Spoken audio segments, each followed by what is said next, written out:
Olá! Você vai ouvir agora uma palavra ministrada pelo pastor Gilberto Suzano. Que Deus te abençoe e que esta mensagem seja edificante em sua vida.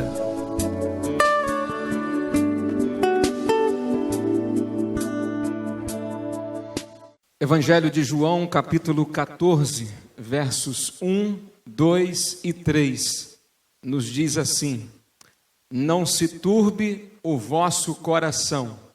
Credes em Deus, crede também em mim. Na casa de meu Pai há muitas moradas.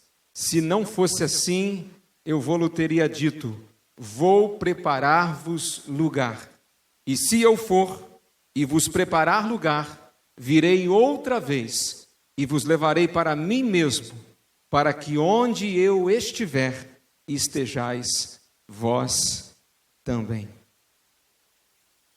Eu queria conversar com os irmãos nesta noite sobre 3 verdades consoladoras, tendo por base esse texto da palavra de Deus. E eu quero introduzir esta mensagem considerando o contexto em que essa passagem bíblica que acabamos de ler foi escrita. O Evangelho de João, ele tem uma singularidade na forma como João registrou fatos sobre a vida de Jesus. Mais da metade do Evangelho de João se ocupa em narrar com minuciosos detalhes como foi a última semana de vida de Jesus. Dos capítulos 12 em diante até o capítulo 21, João se põe a narrar o que aconteceu na vida de Jesus, mais precisamente de terça-feira até a sexta-feira. Numa quinta-feira de manhã, Jesus entrou em Jerusalém montado em um burrinho para a festa da Páscoa dos judeus. Isso está no capítulo 12. Ali em Jerusalém, em meio a toda a agitação da cidade, Jesus volta a sua atenção para os discípulos e ele se reúne numa certa casa, num certo cômodo, com os 12 discípulos para eles comemorarem a Páscoa. Seria a última Páscoa que Jesus estaria passando com os seus discípulos. Jesus lavou os pés dos discípulos naquela ocasião. Aquilo foi uma atitude de total humildade. Jesus comeu a Páscoa com eles. O Senhor Jesus instituiu a ceia do Senhor e anunciou que chegou a sua hora. A sua hora de caminhar em direção ao Calvário, e disse que a cruz o aguardava. Meus irmãos, isso trouxe um abatimento generalizado sobre aquele grupo de discípulos. Aqueles homens foram tomados por alguns sentimentos normais à vida de todo e qualquer ser humano que estivesse vivendo naquelas circunstâncias. Eles foram tomados por um sentimento de tristeza com a iminente partida de Jesus. Eles já sentiam uma certa solidão.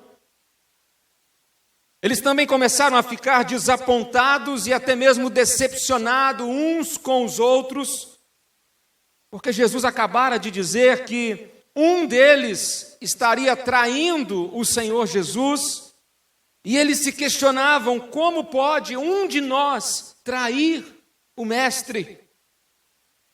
Eles também ficaram chocados com a revelação feita por Jesus de que Pedro, a referência máxima depois da pessoa de Jesus, o exemplo para eles, Jesus disse que Pedro iria negar a Jesus. Eles também se sentiram envergonhados, porque Jesus disse que não apenas Pedro o negaria e o negaria 3 vezes, mas Jesus disse também: todos vocês vão me abandonar. E eles estão, de certa forma, envergonhados, estão aflitos, angustiados, Eles desconheciam o futuro que os aguardava. E naquela ocasião, dúvida, medo, insegurança, vergonha, decepção, angústia, tudo isso tomava conta daqueles corações tão humanos quanto o meu e o seu coração. E foi neste cenário que Jesus trouxe ao coração deles essa mensagem que nós acabamos de ler. Por isso, este capítulo 14, ele é conhecido como o capítulo das consolações. Jesus começou a sua mensagem àqueles corações aflitos, dizendo exatamente essas palavras: não se turbe o vosso coração. Não se turbe o vosso coração. Turbe vem da mesma raiz da palavra turbulência. Turbulência. E ao começar a sua mensagem àqueles corações com essas palavras, não se turbe o vosso coração, é preciso ficar claro que Jesus não estava querendo dizer que as turbulências não existem, e muito menos que não podemos nos abater com sentimentos de tristeza. Jesus não estava censurando os discípulos por eles estarem tristes e abatidos. Jesus era humano e ele conhecia muito bem o que era a estrutura humana.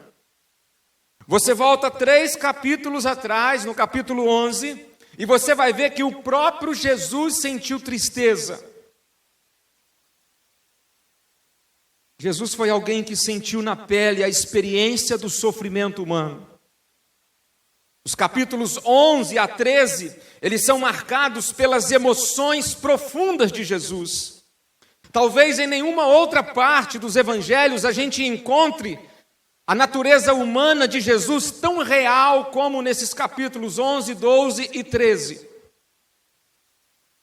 No capítulo 11, no episódio em que Lázaro, seu amigo, morreu, a Bíblia diz no verso 33 que Jesus se comoveu. No capítulo 12, verso 17, Jesus chega a dizer: a minha alma está perturbada. No capítulo 13, verso 21, diz João que ele turbou-se em espírito. O fato de Jesus ter sido tomado por esses sentimentos comuns a nós seres humanos não o diminui em hipótese alguma. Muito pelo contrário, o engrandece, o enobrece, porque o nosso Salvador, ele sentia a dor dos seus amigos. A Bíblia diz que ele foi um homem de dores e experimentado no sofrimento. Então, meus irmãos, o que Jesus fez aqui nesta passagem, ao dizer não se turbe o vosso coração, não foi negar o fato de que o nosso coração, por vezes, é tomado por certo ar de tristeza. Mas o que Jesus fez nesta passagem foi dar alguns motivos para que eles não ficassem permanentemente entristecidos. Veja bem, nem sempre é possível evitar a tristeza, mas viver entristecido é sempre uma questão de opção.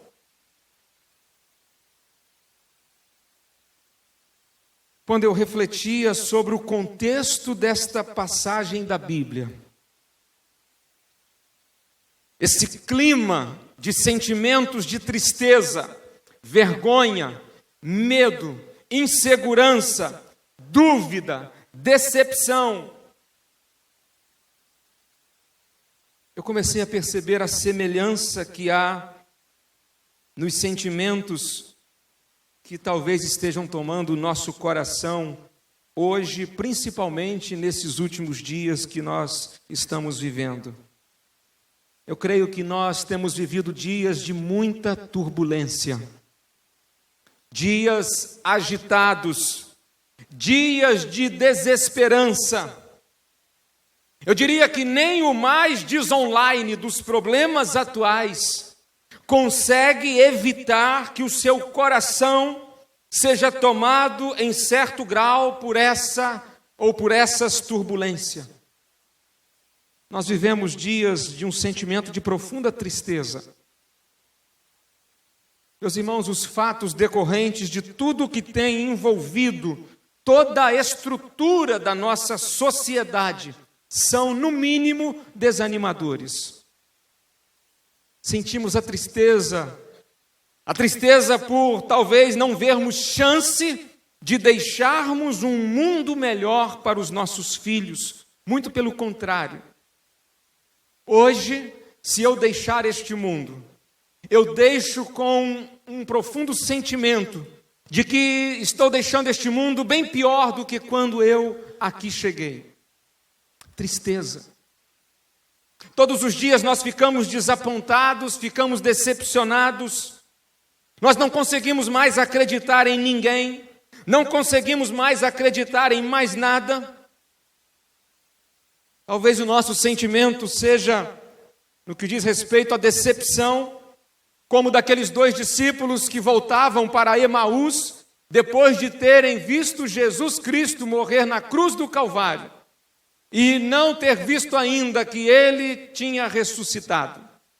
E aqueles 2 homens estão voltando, Lucas 24 fala sobre isso, eles estão voltando para a sua aldeia, coçando a cabeça, no meio do caminho, um conversando com o outro.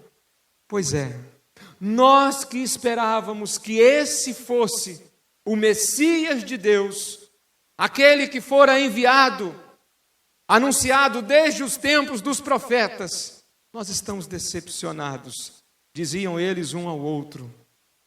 Um deles ainda disse, algumas mulheres falaram que Jesus ressuscitou, mas nós ainda não o vimos. Estamos desapontados, decepcionados. Nós investimos a nossa vida, nós acreditamos que Jesus fosse, de fato, a nossa esperança. E agora já faz 3 dias e nós ainda não o vimos. Talvez em nossos dias, em nosso coração, passem em alguns momentos esses sentimentos de decepção, desapontamento. Talvez pessoas que a gente depositou a esperança e a expectativa de que poderia de alguma maneira tornar a vida um pouco melhor. Mas muitas vezes ficamos chocados. Como pode haver tanta gente gananciosa? Como pode um ser humano ser tão mau? Como pode valores tão essenciais serem jogados fora? Meus irmãos, às vezes nos abate um sentimento de vergonha que nos deixa humilhados. Recentemente, um apresentador da TV americana, ao dar notícias sobre o que estava acontecendo no Brasil, envolvendo corrupção, envolvendo tudo isso que a gente tem tomado notícias, aquele apresentador, num dado momento, ele não aguentou e ele começou a chorar ao vivo. Outro dia eu assistia uma entrevista, uma reportagem, melhor dizendo, uma reportagem com um médico de um hospital lá do interior do Mato Grosso. E aquele médico que é o presidente de um hospital, o Hospital de Sorriso, no Mato Grosso. E ele dizia naquela reportagem, nós não temos mais dinheiro para nada. E o oxigênio que temos aqui no nosso hospital, ele dá para mais 3 dias. E nós temos 20 pacientes que, se o oxigênio for retirado, eles morrem. E eu estou tentando viabilizar a transferência para outros hospitais da região, mas não estou conseguindo. E de repente aquele médico desabou e disse, depois de 30 anos de ter jurado dar a minha vida para salvar vidas, eu não tenho o que fazer e não sei mais o que fazer. Há dias atrás, uma igreja nos Estados Unidos, de famílias descendentes de missionários que trouxeram o Evangelho ao Brasil, no finalzinho do século XIX. Aqueles descendentes dessas famílias de missionários que aqui vieram trazer o Evangelho. Evangelho esse que hoje tem crescido numericamente, quantitativamente falando. Aquelas famílias, os seus descendentes, eles decidiram num determinado momento do culto parar tudo que estavam fazendo para interceder pelo nosso país. Vergonha. Nós temos sentido exatamente isso, pelo fato de sermos brasileiros. Esse tem sido o cenário no qual nós temos vivido. E às vezes, irmãos, a gente fica fazendo piada de toda a desgraça que está acontecendo. A semelhança daqueles discípulos, os nossos sentimentos hoje também são de tristeza, desânimo, incerteza, decepção, frustração, dúvida, medo, insegurança, vergonha, ansiedade, angústia. Entretanto, a palavra de conforto de Jesus naquele dia, para aqueles discípulos, é a mesma palavra dele para nós hoje e para nós aqui nesta noite. Não se turbe o vosso coração. E nesse texto, Jesus deu aos discípulos os motivos para que eles tranquilizassem a sua alma e animassem os seus corações. E a minha proposta nesta noite é que possamos olhar para as palavras de Jesus neste texto, pois isso vai nos ajudar especialmente a superar este momento de turbulência. Em primeiro lugar, a primeira verdade que esse texto nos mostra, e Jesus diz: esta é a razão pela qual vocês não devem permanecer com o coração entristecido. A primeira verdade que esse texto nos mostra, deixada por Jesus a eles e a nós hoje: Deus está sempre no controle. Você pode repetir comigo isso? Deus está sempre no controle. Jesus faz esse apelo aos discípulos para que eles se lembrem disso. Ainda no verso 1, não se turbe o vosso coração. Por quê? Credes em Deus, crede também em mim. Jesus está lembrando a eles que eles já criam em Deus, eles já acreditavam em Deus e já acreditavam também no próprio Jesus. Eles já tinham em alguns momentos dado mostras de que eles criam em Deus Pai e criam em Deus Filho. E Jesus está dizendo para eles: continuem crendo em Deus, continuem crendo na sabedoria do Pai, continuem acreditando no propósito do Pai, continuem acreditando no imensurável amor do Pai, continuem acreditando no controle soberano do Pai. Jesus estava dizendo: vocês estão assustados, estão envergonhados, estão tomados por dúvidas, estão cheios de medo. Eu entendo vocês. Eu sou humano também, mas ei, atenção, vocês não creem em Deus? Então, Deus está no controle. O Pai sabe o que está fazendo. Creiam nele e creiam também em mim. O que vai me acontecer e o que vai acontecer a todos nós aqui é somente a vontade de Deus. Sabe, irmãos, qual é um dos maiores conflitos pessoais que nós enfrentamos? É que muitas vezes a gente pensa que em algum momento da história Deus parou de ter o controle sobre todas as circunstâncias. Nós não podemos fazer da frase Deus está no controle apenas um jargão evangélico. Essa é uma verdade sobre a qual nós precisamos construir a nossa vida. Irmãos, viver é realmente uma aventura, mas toda aventura tem suas dificuldades. A estrada da vida às vezes tem espinhos, armadilhas, perigos, ladeiras escorregadias, pinguelas estreitas, vales escuros, desertos. O inimigo sempre nos espreita e busca uma ocasião oportuna para tentar nos atacar. Muitas vezes as circunstâncias adversas conspiram contra nós.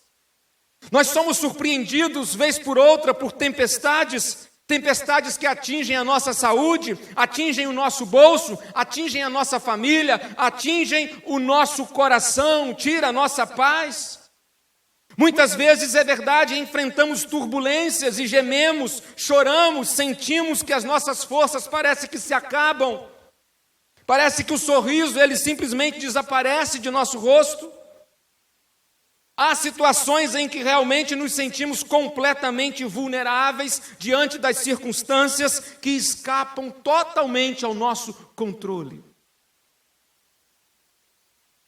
Porém, nessas horas, nós precisamos saber que Deus sempre esteve no controle de todas as coisas.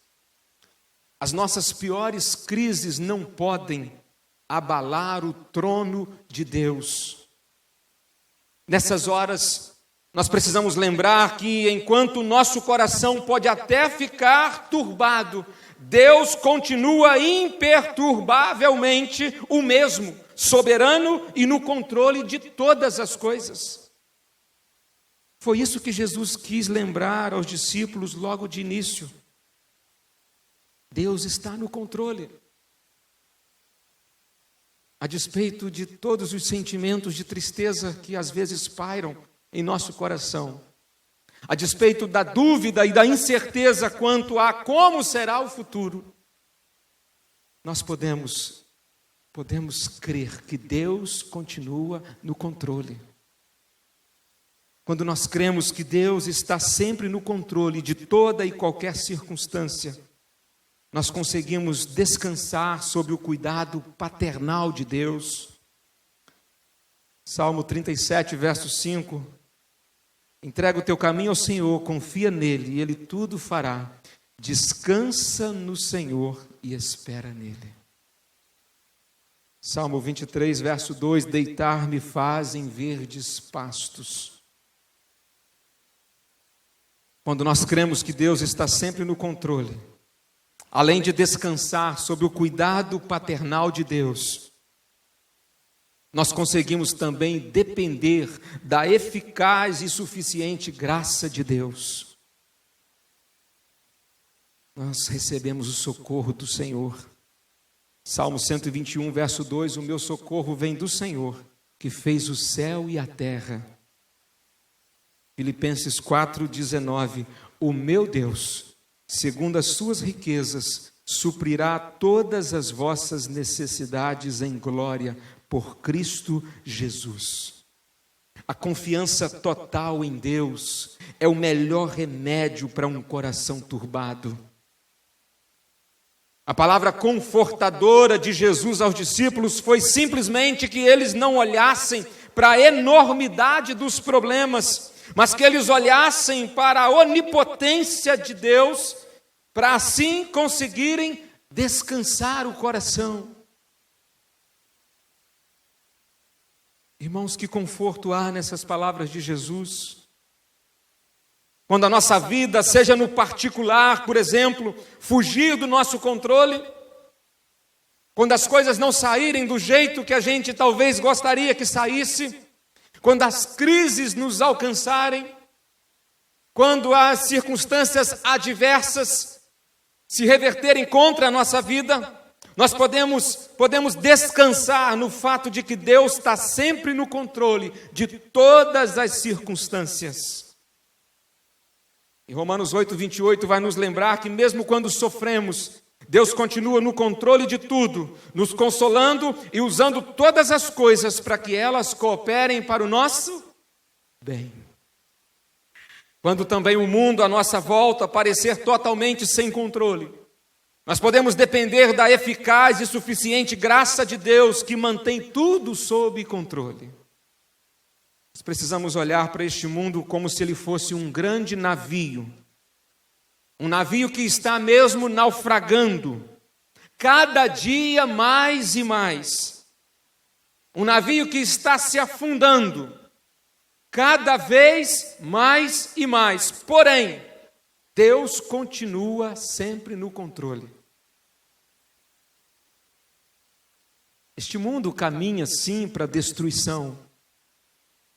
Veja bem, mesmo que Trump não assine nunca mais o acordo global climático, mesmo que os Estados Unidos fiquem de fora realmente desse compromisso de preservar a saúde do planeta, essa terra continuará sendo destruída pela traça e pela ferrugem. Porém, mesmo assim, Deus continuará sempre no controle. a despeito dos acontecimentos do momento e do que ainda poderá vir a acontecer, nós precisamos continuar crendo que Deus está no controle. E era isso que Jesus estava dizendo para os discípulos: continuem crendo em Deus e crendo também em mim. Aquele que sempre os amou, dizia Jesus, e sempre cuidou de vocês, Ele vai continuar fazendo isso e não vai te desamparar. Deuteronômio 31, verso 6 diz assim: esforçai-vos e animai-vos, não temais, nem vos espanteis diante deles, porque o Senhor teu Deus é o que vai contigo, não te deixará, nem te desamparará.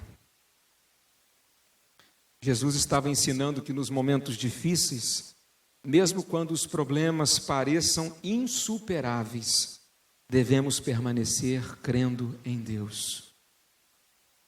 Contudo, essas palavras de Jesus confortantes representam apenas o consolo inicial. Continuem crendo em Deus, porque Ele está sempre no controle. Essas são apenas palavras iniciais, sabe por quê? Porque boas notícias, notícias melhores, ainda estavam reservadas para o versículo 2 do texto. Quando Jesus diz assim: na casa de meu Pai há muitas moradas, se não fosse assim eu vou-lhe teria dito, vou preparar-vos lugar.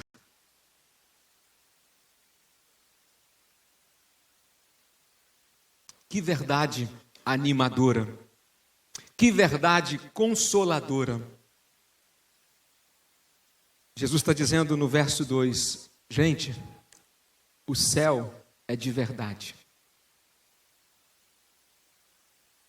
Meus irmãos, o céu, um argumento retratado muitas das vezes como uma lenda, como um conto.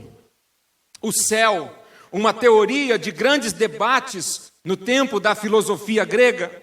O céu, um tema tão representado nas famosas peças do teatro romano.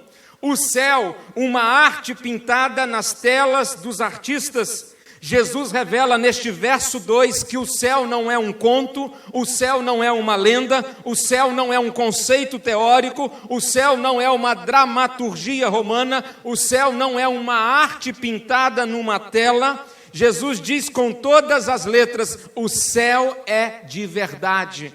O céu existe, o céu é uma realidade, o céu é a casa do Pai. Jesus estava dizendo: tão certo como este mundo existe, o céu também existe. Amém? Louvado seja Deus por essa verdade dita pelo Senhor Jesus.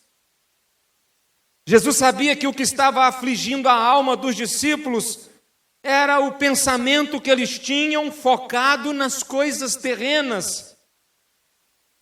Aqueles discípulos estavam olhando apenas para a vida no aqui e o agora, nessa dimensão terrena, apalpável. E foi exatamente por isso que Jesus, nesse momento, lhes declara esta verdade: o céu existe. Jesus estava falando, existe uma outra dimensão de vida que está num nível, num lugar completamente além desse que nós estamos vendo agora. E Jesus os fez tirar os olhos das circunstâncias temporais, levando-os a colocar os olhos na eternidade.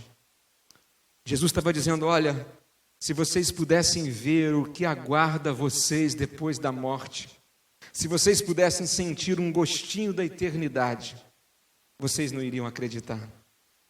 Vocês talvez iriam perceber quão pequeno é o pensamento de vocês e quão fútil é tudo isso com o qual vocês estão gastando a vida de vocês aqui na terra. O céu é de verdade. Irmãos, o quanto nós estamos precisando crer nesta verdade e o quanto nós estamos precisando lembrar dessa verdade, de que o céu existe, o céu é real. Sabe por quê? Porque em 2000 anos de cristianismo, nunca houve uma geração de cristãos que se interessasse tão pouco pelo céu como a geração atual de cristãos.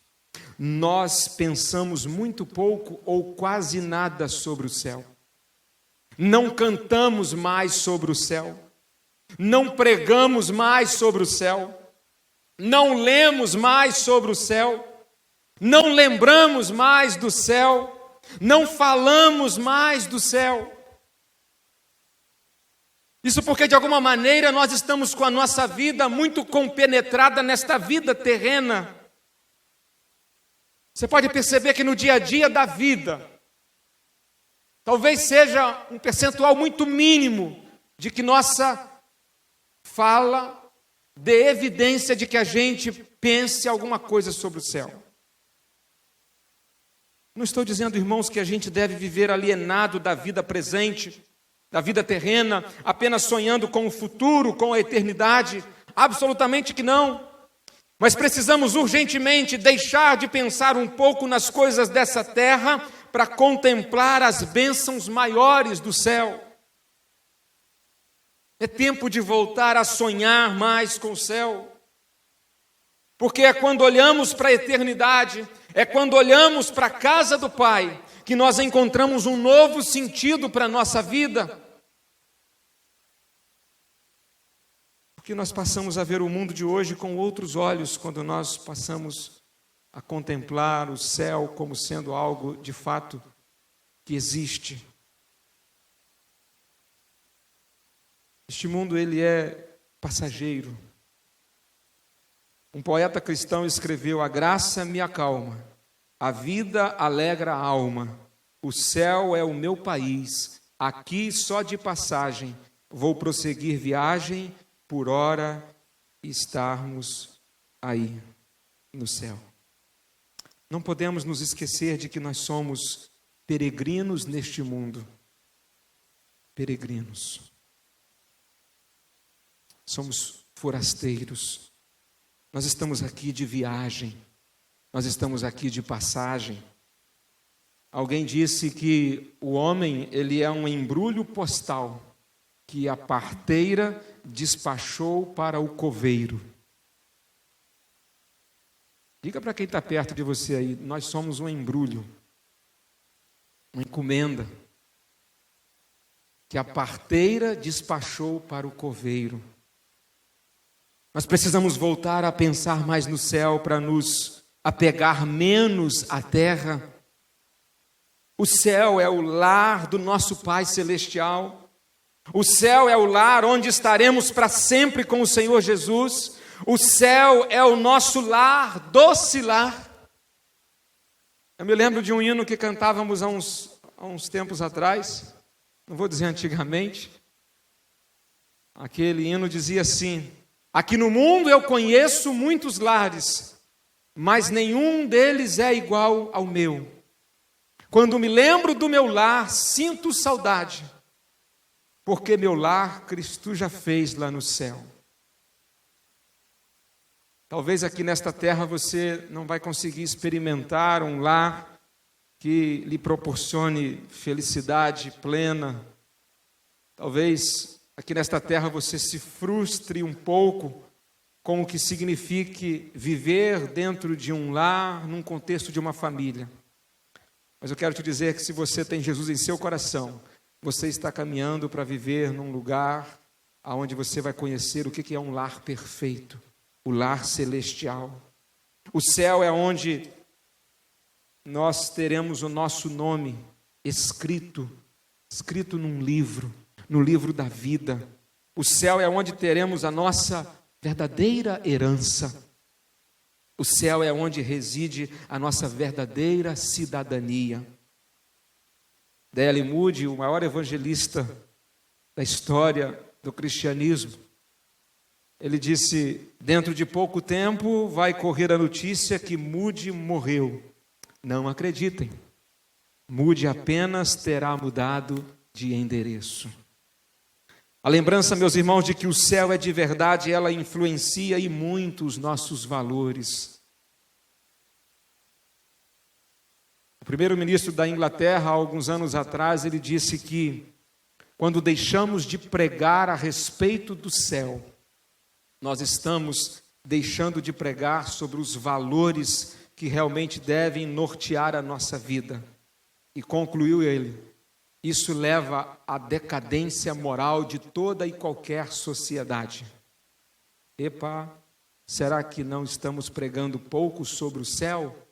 E por isso nós estamos vivendo essa lástima nesse tempo que estamos vivendo, no que diz respeito à moral? Quem se lembra que o céu é de verdade, não vive para juntar tesouro aqui na terra, mas busca juntar tesouro na casa do Pai, onde nem a traça nem a ferrugem os consomem, e onde os ladrões não roubam. Lembrar que o céu é de verdade nos dá força para a gente suportar as aflições do tempo presente, pois sabemos que o sofrimento é passageiro. Lembrar que o céu existe nos ajuda a não permanecer entristecido, pois ainda que passemos uma vida toda de lágrimas aqui na terra, nós sabemos que estamos indo para a casa do Pai e lá não haverá mais sofrimento algum. Meus irmãos, diante das turbulências e inquietações da vida, nós precisamos levantar a nossa cabeça para olharmos para o céu que Jesus foi para nós preparar. Na vida há sim, há sofrimento, há dor, há cruz, há decepções, há medo, há fracasso. Mas o fim desse caminho para aqueles que estão seguindo a Cristo é a glória da eternidade. A Bíblia não diz muita coisa sobre o céu, como é o céu. Na verdade, Jesus nunca se assentou com os discípulos para explicar em detalhes a glória do céu. Mas aqui neste texto, Jesus nos garante com absoluta certeza que o céu não é uma lenda. O céu existe. O céu é uma realidade. O céu é de verdade. E porque o céu é de verdade, nós não precisamos viver com o coração turbado. Alguns momentos nos entristecemos, mas esta verdade, ela nos conforta. O céu existe. O céu é uma realidade. A terceira razão pela qual Jesus disse: não se turbe o vosso coração, é simplesmente essa: Jesus vai voltar. Disse ele: e se eu for e vos preparar lugar, virei outra vez e vos levarei para mim mesmo, para que onde eu estiver, estejais vós também. Só para a gente não se perder, esse texto está envolto num clima de turbulência. Jesus estava prestes a partir. Os discípulos estavam tristes, com medo, assustados, tomados por incerteza, dúvidas. Porém, neste verso 3, Jesus diz: eu vou me ausentar, mas eu estou indo para preparar um lugar para nós. E ele prometeu que voltará. E além de prometer que voltará, Jesus afirma: virei para buscá-los. Sabe para quê? Para que onde eu estiver, estejais vós também. Lá no capítulo 17, Jesus vai fazer uma oração ao Pai, e ele vai fazer esse pedido ao Pai. Aqui ele está prometendo. No capítulo 17, na oração sacerdotal, Jesus ele faz uma oração e diz: Pai, eu quero te pedir que aqueles que me deste, onde eu estiver, também eles estejam comigo, para que vejam a minha glória, a glória que me deste, porque tu me has amado antes da fundação do mundo. Jesus voltará, meus irmãos, sem demora, a fim de nos levar para a casa do Pai. A Bíblia nos garante que Jesus voltará pessoalmente, voltará gloriosamente, voltará visivelmente e voltará inesperadamente. No capítulo 25 de Mateus, Jesus disse no verso 13: vigiai, pois, porque não sabeis o dia nem a hora em que o Filho do Homem há de vir. Marcos 13, ele repetiu novamente o verso 33, olhai, vigiai e orai, porque não sabeis quando chegará o tempo. Vigiai, pois, porque não sabeis quando virá o Senhor da casa, se à tarde, se à meia-noite, se ao cantar do galo, se pela manhã. Jesus vai voltar. Ele vai voltar para julgar os ímpios e ele vai voltar para buscar a sua igreja, aqueles que se comprometeram com ele. E ele virá para nos levar à casa do Pai. Que verdade consoladora. Saber que o melhor está pela frente. Jesus vai voltar e nós podemos esperar pela volta de Jesus. Está aí uma outra mensagem que nós estamos nos esquecendo de pregar e de cantar. A volta de Jesus. A volta de Jesus tem sido esquecida.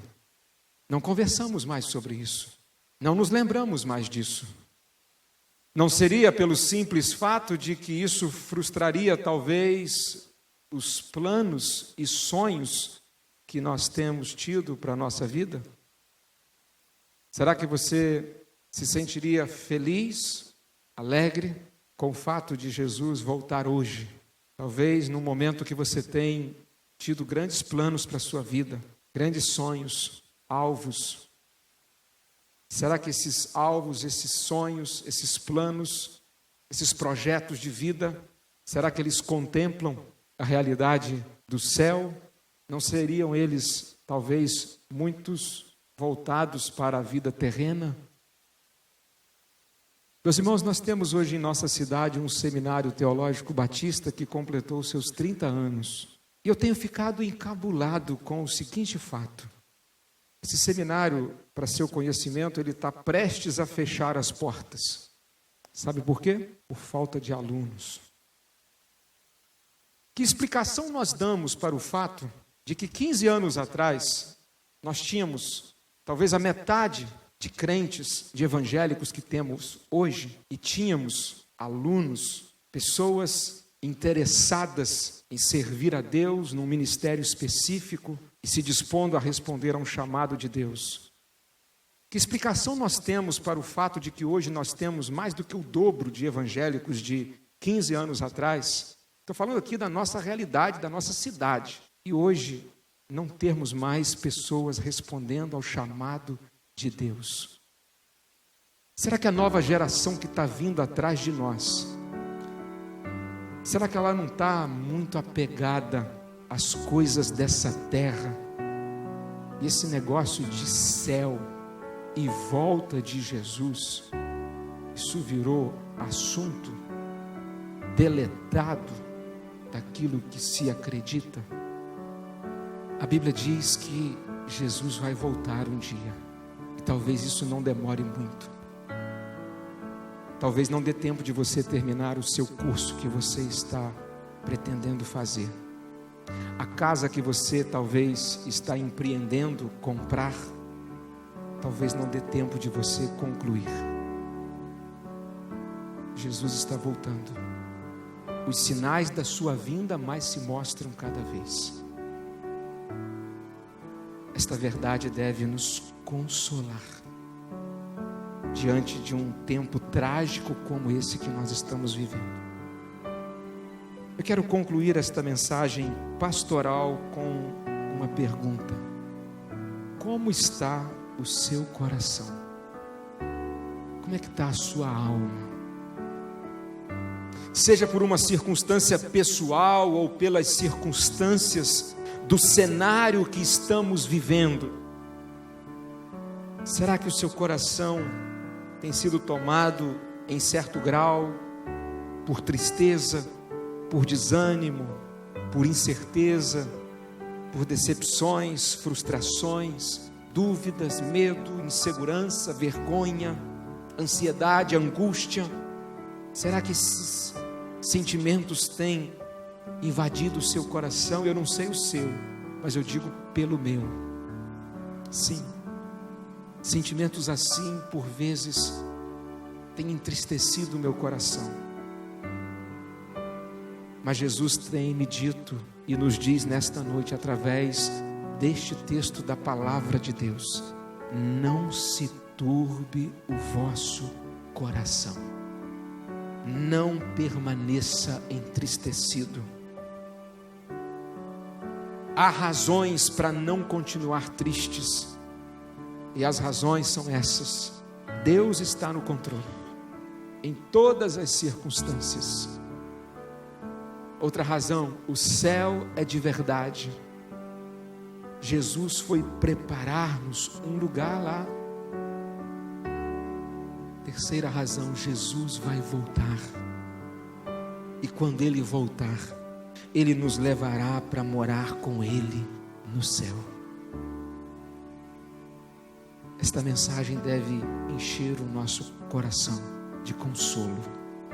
3 verdades consoladoras: Deus está no controle, o céu é de verdade, Jesus vai voltar.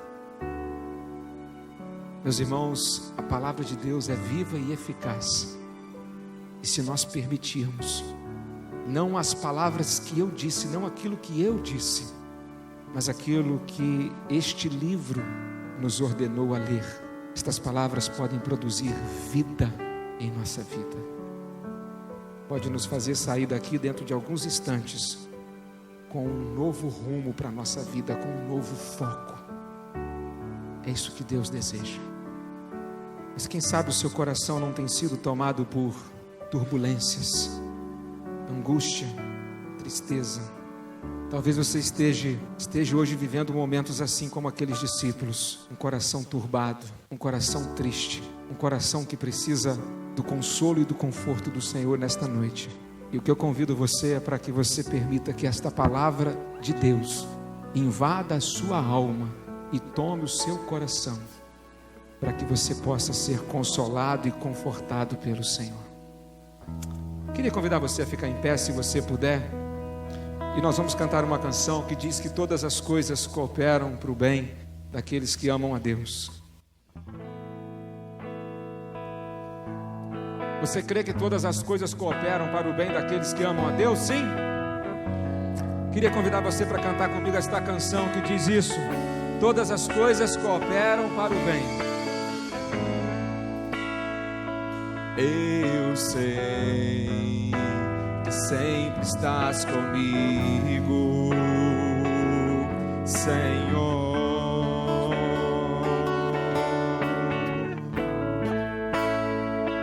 Também sei que nada acontece sem a tua vontade,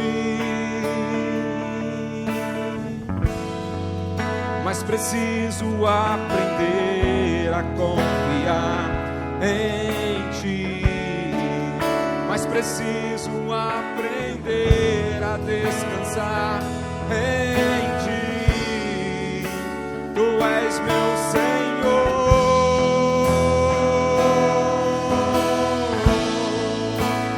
todas as coisas cooperam para o bem daqueles que te amam.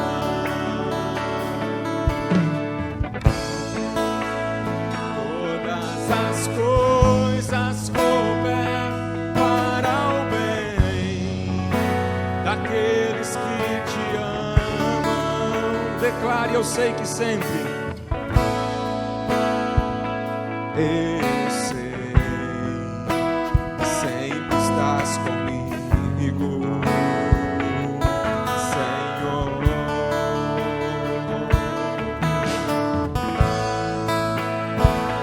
Também sei que nada acontece sem a tua vontade,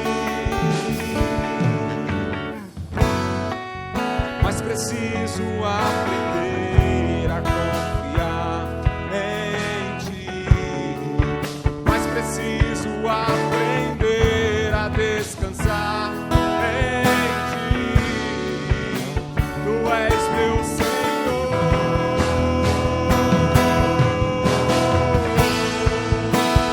todas as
Ó Deus, nós entregamos tudo nesta noite no Teu altar. Entregamos todo o nosso medo, entregamos as dúvidas, entregamos as nossas ansiedades, as nossas angústias, os sentimentos de tristeza, de vergonha. Entregamos ao Senhor as nossas incertezas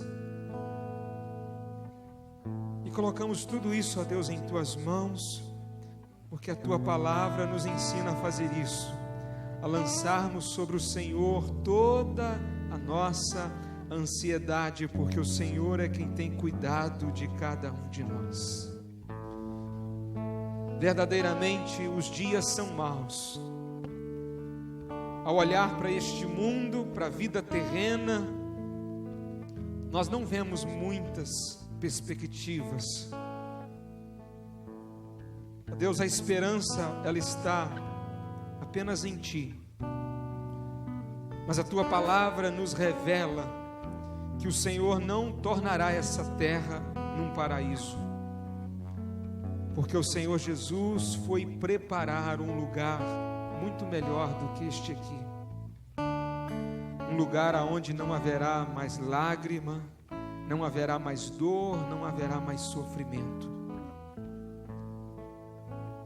Pai, que estas verdades que nós pudemos ouvir do Senhor nesta noite possam consolar e confortar os nossos corações, para que a gente saia daqui nesta noite na certeza, na confiança de que nós podemos descansar em Ti, porque Tu és o nosso Senhor.